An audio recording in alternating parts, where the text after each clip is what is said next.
Selamat jumpa kembali anak-anak. Pada pertemuan kali ini, Ibu masih membahas tentang relasi dan fungsi. Yang akan dibahas pada saat ini adalah korespondensi satu-satu. Baiklah, Ibu akan memperlihatkan dulu beberapa contoh korespondensi satu-satu dalam kehidupan sehari-hari. Ibu kota dengan negara. Jadi setiap negara itu hanya mempunyai satu ibu kota. Ya, hanya mempunyai satu ibu kota. Jadi negara itu tidak mungkin mempunyai dua ibu kota. Kemudian gubernur dengan provinsinya. Jadi kalau provinsinya itu dikepalai oleh satu orang gubernur. Lagu kebangsaan negara. Lagu kebangsaan dan negara ya.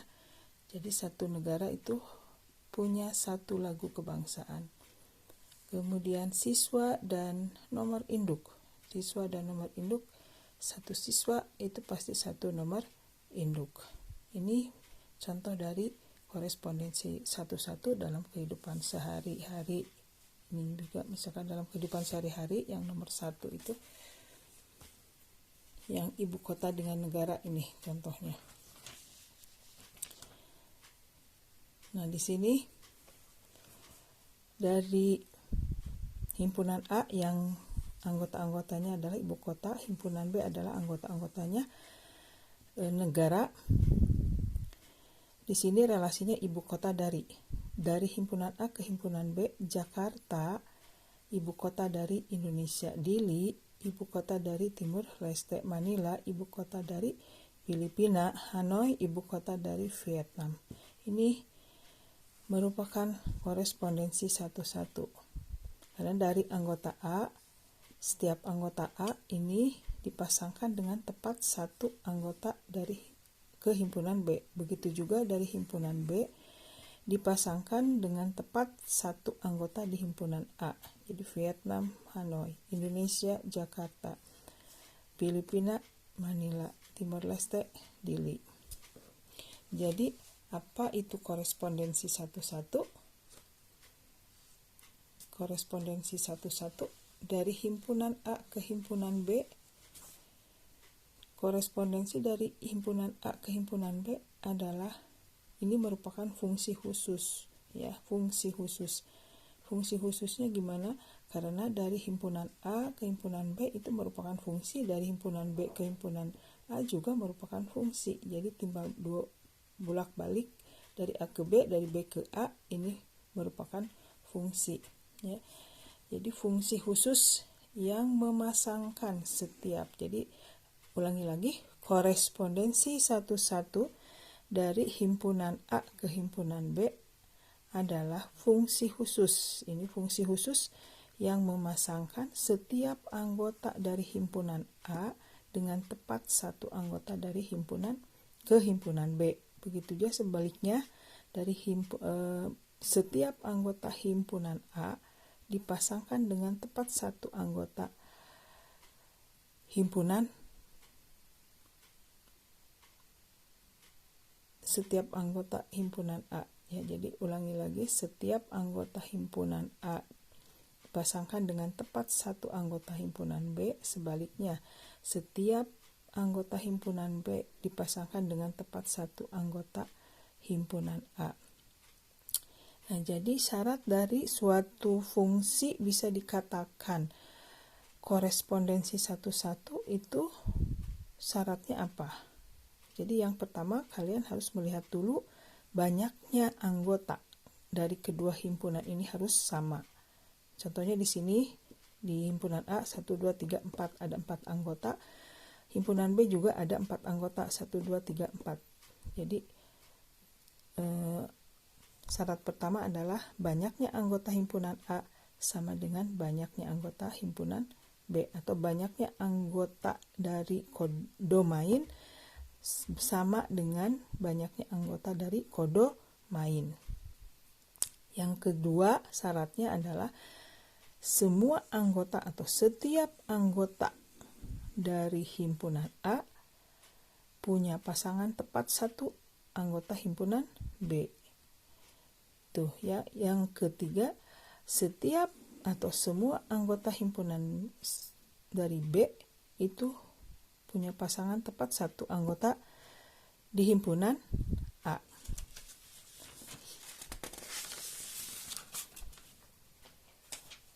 Nah, ini syarat yang tadi ya. Syarat suatu fungsi dikatakan korespondensi satu-satu. Banyaknya anggota himpunan A dan banyaknya anggota himpunan B harus sama, yaitu kita tulis banyaknya anggota A, NA, dan NB ya. NA sama dengan NB. Banyaknya anggota himpunan A sama dengan banyaknya anggota himpunan B. Yang kedua, semua anggota himpunan A dipasangkan dengan tepat satu anggota himpunan B. Yang ketiga, semua anggota himpunan B dipasangkan dengan tepat satu anggota himpunan A. Itu syaratnya. Sekarang kita lihat contoh soal. Contoh soal. Manakah yang merupakan korespondensi satu-satu dari diagram panah ini? Yang pertama, gambar yang ke-1 ini kalian lihat syaratnya tadi yang pertama apa? Banyaknya anggota harus sama dulu. Banyaknya anggota himpunan A di sini berapa? 3.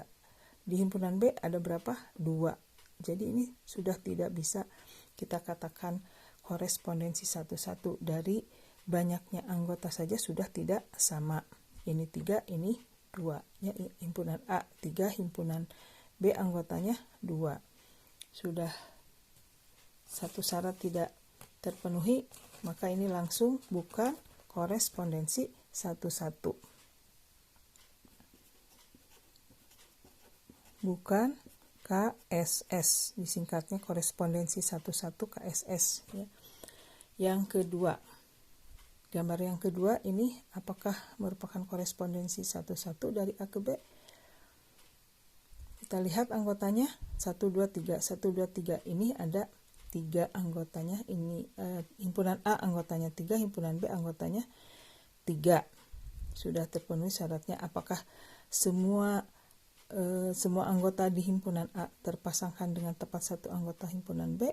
Ya, 1 ke L, 2 ke M, 3 ke K. Terpasangkan satu-satu tepat ya. Sekarang dari himpunan B, apakah terpasangkan dengan tepat satu anggota himpunan A? Ya, coba kita lihat dari K ke 3, L ke 1, M ke 2. Ya, jadi ini adalah KSS. Sekarang, apakah gambar nomor 3 ini merupakan korespondensi satu-satu? Kita lihat syaratnya, yaitu jumlah dari anggota bilangan A harus sama dengan jumlah anggota banyaknya anggota himpunan B. Ini ada 3, ini ada 3, sudah. Syarat yang pertama sudah terpenuhi. Syarat yang keduanya adalah apakah semua anggota himpunan A terpasangkan dengan tepat satu anggota himpunan B? Ya, coba 1 ke K, 2 ke K, 3 ke M. Berarti tepat satu anggota ya ini.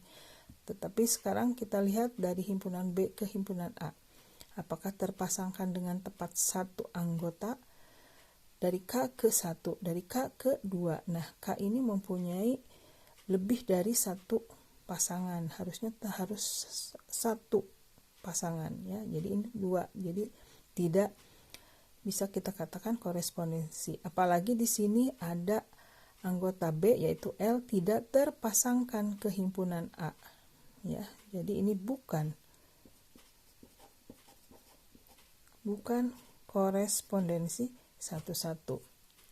Sekarang nomor 2. Ini adalah penulisan dengan himpunan pasangan berurutan ya. Manakah yang merupakan korespondensi satu-satu? Yang A. Kita lihat di sini ada bilangan pertama, bilangan kedua. Jadi ini yang kedua, yang ke satu, kedua, ini yang ke satu, kedua, yang ke satu, kedua, yang ke satu, kedua. Jadi lihat dulu yang ke satu dulu. 2, 4, 6, 8. Terus yang keduanya A, B, C, D. Ini adalah merupakan korespondensi 1-1, karena tidak ada yang double berulang. Nah, yang B 1, 2, 3, 4 tidak ada yang berulang. Terus yang K, L, M, K, nah ini yang berulang, K, K lagi, kita tulis K lagi. Jadi kalau ada yang seperti ini di dalam himpunan pasang berurutan, untuk mencari apakah merupakan korespondensi 1-1, itu dilihat kalau ada yang berulang itu berarti bukan korespondensi 1-1. Yang ketiga 2, 2, nah ini berulang ya, 2, 2, nah ini bukan ya, sudah kelihatan ada yang berulang, maka ini bukan korespondensi 1-1. Sekarang 1, 2, 3, 4 tidak ada yang berulang, 1, 3, 5, 7 tidak ada yang berulang, berarti ini korespondensi 1-1. Itulah tentang korespondensi 1-1. Sudah paham? Kalau belum, silahkan bisa memutar kembali video ini. Selamat belajar, salam sehat.